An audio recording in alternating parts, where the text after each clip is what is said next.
wait for you. And you should rebel against everything which is not bringing you to Him. Krishna has come to give us His love, so much love. Hare Krishna, Krishna Krishna, Hare Hare, Hare Rama, Rama Rama. They wait for you. So, by Krishna consciousness, we can understand what is compassion. And you can understand who's suffering. And then you become enthusiastic to help those who are suffering.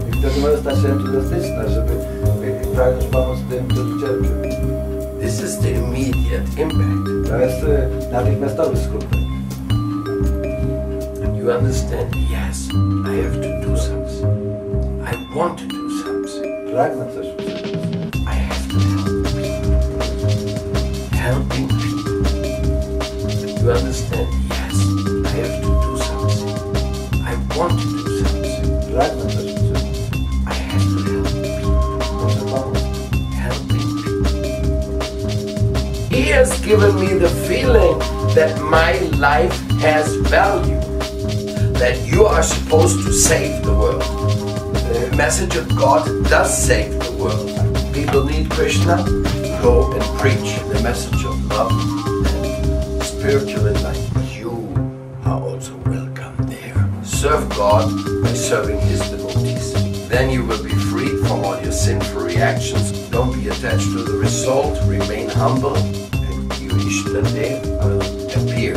Hare Krishna, Krishna Krishna, chant Hare Rama, become vegetarian and become responsible for every action. Every action has a reaction. You will get the reaction if you don't change. You are also welcome there. The living entities who traverse the path of material existence, being driven by the results of their karma, take birth as sages or demigods when the mode of goodness is prominent. When the mode of passion is prominent, they take birth as demons or human beings. And when the mode of ignorance is prominent, they take birth as ghosts or in the lower species. People are very, very eager to have material comfort. We haven't learned our lesson at all. We are dreaming of the mundane, dreaming of that which dribbles away within seconds, which disappears as the sun gets hot. So, perennial truth. What's the perennial truth? Well, you're eternal. That's one perennial truth. Consciousness is eternal. Another perennial truth is that you're going to have to pay for whatever you do. No exception. It's very hard. The ego is rebellion. Ego rebellion. No! I don't want to hear it. That's why we sing beautiful mantras. That's why we cook delicious foods. This is why we make nice festivals and melas. This is why we decorate our temples, books and websites. This is why we invent all kinds of things to try to pull people's attention.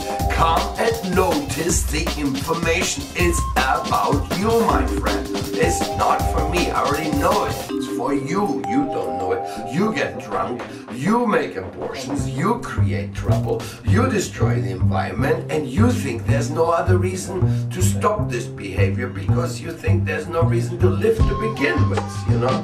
You think it's because everybody's running in a dream. Come again and again and again and again. This is called the samsara, the circle of birth and death. And you can escape that samsara only by the grace of God. All this is your wish. And then there's some intermingling of not so wonderful things. That is your karma. So between wish and karma, all is possible. Responsibility is the greatest, all is possible. The greatest gift God has given to you. All is possible. He has given you the choice. He has given you eliminate all the substances which hamper our brain to function naturally. Don't poison your brain and your heart.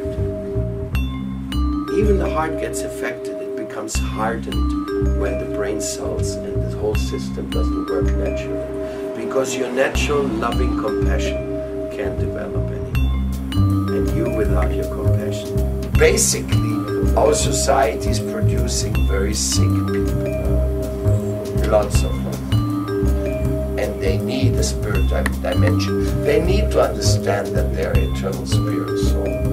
They need to understand that love is their supreme goal of life and that purification is the real. So what means purification? Basic purification means don't kill people. Number one, thou shalt not kill. Every living being wishes to stay alive. And you have no right to interfere. You should be a vegetarian so that you stop being a killer. Pushing the spiritual consciousness of the Spoonrevolution, which means karmic awareness and love awareness. These animals deserve your love. Your love. Your love. You all can be part of making others happy. You can all be part of distributing love. You can all be part of the expanding consciousness. You're all invited to join the Spoon Revolution. The revolution Spoon is the vegetarian, generous movement to take care of the flora, fauna, animals and your health as well. By becoming an representative of care for others. So you have to learn from the spiritual master to surrender in such a way that we can teach surrender to others. Because if you don't teach surrender to others, you haven't learned it yourself. If you don't teach surrender to others, you haven't learned it yourself. If you don't teach surrender to others, you haven't learned it yourself. You have to learn from the spiritual master to surrender in such a way that if you don't teach surrender to others, you haven't learned it yourself. If you don't teach surrender to others, you haven't learned it yourself. Hare Krishna, Krishna Krishna, Hare Hare. In order to heal, you have to be authorized to heal. In order to heal, you have to be capable to heal. In order to heal, you have to find somebody who wants to be healed. What's a doctor without patience? Who won this, who won that? Who's driving the fastest motor car, Formula 1? And this and the people. Illusion is very well organized in this world. That we have to admit. They're well organized. They have all the ends covered, but they are not giving what the spiritual masters give. Your masters give. Your masters give. And we don't want to surrender to illusion. We don't want to surrender to some cheating system. Obviously, God has created you in such a way that you should rebel against everything which is not bringing you to Him. So it's a sacred duty to be a rebel, but not to become a punk. Maybe you would prefer me to hear other things, just sing a mantra and everything is fine, don't worry, be happy, the world is going the way it's supposed to go. I don't feel like that, and I don't think it is like that. I think we should be spiritual revolutionary. So it's a sacred duty to be a rebel, but not to become a punk. Use your day to do good to others. Don't think of yourself. If you do that, whatever you need will come automatically. You don't even have to worry about it. So it's a sacred duty to be a rebel. Go and do good to others. Every day, be a rebel. Chant the name of Krishna. Hare Krishna, Hare Krishna, Krishna Krishna, Hare Hare, Hare Rama, Hare Rama.